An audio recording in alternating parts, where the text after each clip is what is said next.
Okay, good morning, everyone. So today we're going to be presenting ungrading, using feedback and reflection to address equity challenges in large classes.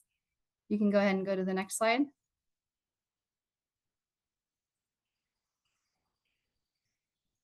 Heather, did you go to the next slide? Oh, there we go. Okay. The presenters are myself, Bridget Curren, and presenter 2 is going to be Heather Bennett. We are both instructional designers at SUNY Empire University in Saratoga Springs, New York.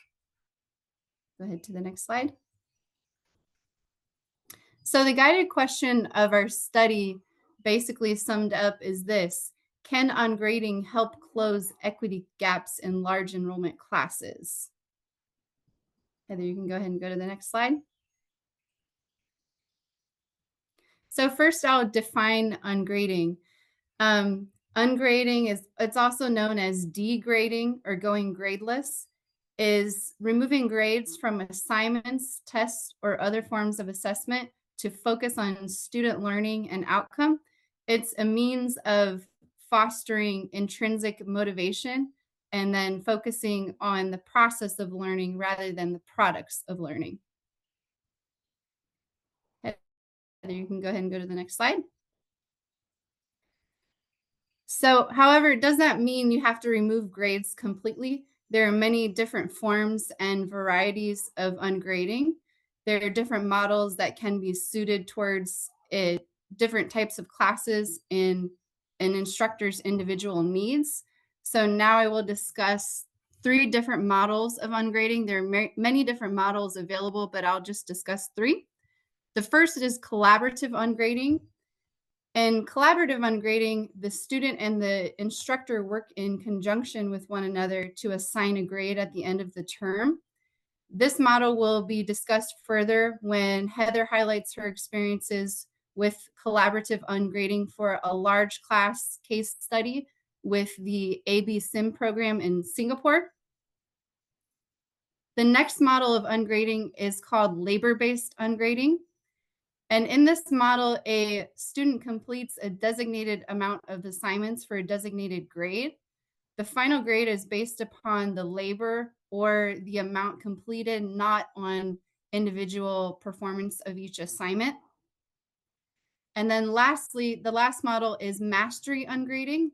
And in this model, performance is based on the degree to which the student completes a given outcome. All right, Heather, you can go ahead and go to the next slide. All right, next, so since this is a multi-continental audience, I'm going to give a brief background of equity issues in education that we face in the United States. So well known already is what's called the achievement gap, or the gap in standardized test scores for low-income students and students of color. The achievement gap, what happened was it was amplified during the COVID-19 pandemic, creating a digital divide and a socioeconomic stratification of the American education system. So we think ungrading has the potential to remove harsh grading policies and practices that further amplify this socioeconomic stratification. It also has the potential to remove the student and instructor power dynamic and instead emphasize, as I said previously, the process of learning rather than the products of learning. Go ahead to the next slide. So some concerns with ungrading. We're not suggesting that it's a catch-all solution. Just with any education policy or practice, it has its own downfalls. So ultimately, ungrading still relies on the subjectivity of the instructor, and the tool is only as powerful as the person using it. Go ahead and go to the next slide. So here's a quote from one of the American authorities on ungrading, Jesse Stommel, and he says, "You can't just take away the visible goalpost if you're going to replace them with invisible goalposts, because invisible goalposts affect the student that we're talking about even worse." All right, next slide. All right, so lastly, studies show that harsh grading policies in what's called weed out courses, which are large enrollment foundational courses that are generally taken in series at the start of a student's college career. When students perform poorly in these harshly graded weed out courses, they tend to either not return to the same institution, it can cause them to switch majors, or it can impair the future student success. So these equity impacts in weed out courses have also been shown to disproportionately affect low income students and students of color. So we're positing the question, although there's not much research done on ungrading in large enrollment courses, we're positing the question, maybe perhaps ungrading could be a possible solution to combat equity issues in these large enrollment courses. So now I'm going to pass it off to Heather, and she's going to talk about the UB Sim program and her experiences in Singapore. Thanks, Bridget, for setting us up for this. So the example we're sharing with you today comes from my own teaching experience in Singapore in spring of 2019. And I realized we just gave some of the US-based equity issues. Singapore has its own, but we wanted to sort of speak from our own context, and I think some of the broader context of equity as well. So in spring 2019, I was an instructor for the University at Buffalo's undergraduate program hosted by the Singapore Institute of Management, the UBSIM program. This is an undergraduate program primarily for Singaporean and other Southeast Asian students. They earn an American university degree from the University at Buffalo without having to leave Singapore. So it's the benefits and, in their context, the prestige of an American university degree without the added expense of studying abroad for 4 years. The program in 2019 had about 1,500 students in it. There is no history major in the program. It is primarily business, psychology, sociology, communications, and international relations. However, because it is an American university, there are liberal arts requirements. And one of the options for that was World Civilizations 1, the course that I taught. So the date range for that was about 3,500 BCE to 1,500 CE. And I typically had very large sections for this course. In spring 2019, I had 120 undergraduate students spread across 3 sections. This was the smallest cohort that I taught. I typically had more like 150 to 195 students in the classes. These students were all undergraduates, but they were at varied stages of the program. So some of them were first-year students and some of them were about to graduate, and everything in between. And then by 2019, I was a fairly experienced instructor. I had been teaching this course since 2014, and I had worked through multiple iterations of this course to try and see what worked best for students. I chose to switch over to ungrading in 2019 for the first time because it seemed like a fairly natural extension of my previous teaching practices. So in other iterations of the course, I had been co-creating syllabi and rubrics with students.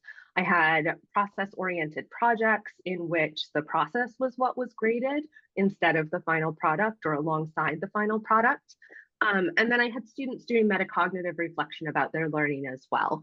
How does the class material relate to your life? What are you learning? How are you hoping to grow? So I was doing all of this already, all of which are elements of ungrading in many cases. And so it felt like a very natural step to remove the grades on individual assessments, keep the final grade as required by the program, and still keep all of these practices in place. Truthfully, I was also looking to reduce grading time. I was working on my dissertation and pregnant with my first child at the time. So it was a very, very busy semester, and I was really hoping to save myself some time. As I'll discuss toward the end, that did not actually happen, or at least not to the extent I was hoping, but I think it was still a positive exchange, even if the actual time spent was not significantly reduced. I will also mention that equity was not originally a goal of choosing ungrading.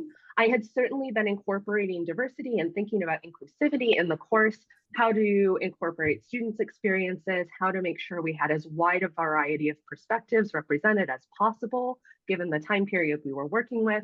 But I wasn't thinking in the same terms about equity of student experience at the time. In order to prepare students for the ungrading experience, because this is such a huge mental shift when you've spent 12, 13, 14, 15 years of your life assuming that grades are the end all and be all of how you are assessed. I made sure there was an extensive syllabus statement explaining our collaborative grading framework. And I made sure there was an opportunity to ask questions and receive clarification on the first day of the course. The collaborative grading elements of the course took place through 2 learning and engagement essays in which students discussed what they had learned in the class, either in terms of information or skills, what they thought they were doing really well to participate, and how they were hoping to grow. And then the last piece of the essay was that students suggested their grades for the course. And they did this at the midterm and at the end of the semester. I did reserve the authority to alter student suggested grades in 3 circumstances. 1, if there was an abundance of unsubmitted work or absences from the course. 2, if there were persistent academic honesty issues. So if it was pointed out and then not addressed, not fixed by the end of the course. And then also if students undervalued their work. So if a student assigned themselves a grade that I thought was lower than my observations of their work merited, I reserved the authority to move up their grade in those cases. Excuse me, my slides appear to have frozen. There we go. Again, I wasn't thinking about equity at the time, but as Bridget and I were starting to discuss presenting about ungrading for this course, and I was looking back through the students' learning and engagement essays from this time, 2 themes directly related to equity emerged from this, and I think are really promising in terms of ungrading as a tool for promoting equity. One thing that emerged was the opportunities that ungrading afforded for affirming students' diverse identities. Singapore is an incredibly diverse place, racially, economically, religiously, especially as well.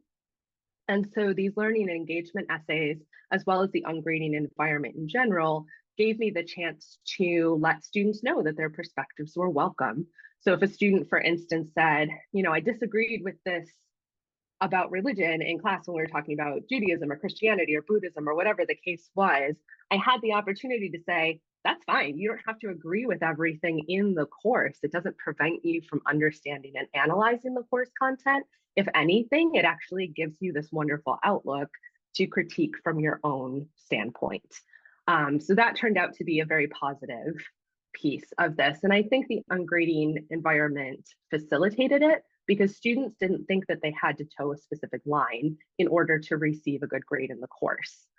They were able to say, this is what I think, and to be affirmed in that without any impact to their grade. With the large class too, I think one of the struggles is always to figure out how to help students learn in the ways that are best for them, ways that are both comfortable and provide enough stretch and challenge. And the ungrading environment, again, provided this opportunity. So particularly around the way students were able to define participation and engagement, I had lots and lots of students who said, I'm not comfortable speaking in front of the full class, but I'm participating by speaking in my small groups. I'm coming to talk with you after class. I sent you this email exchange. I'm contributing in these ways.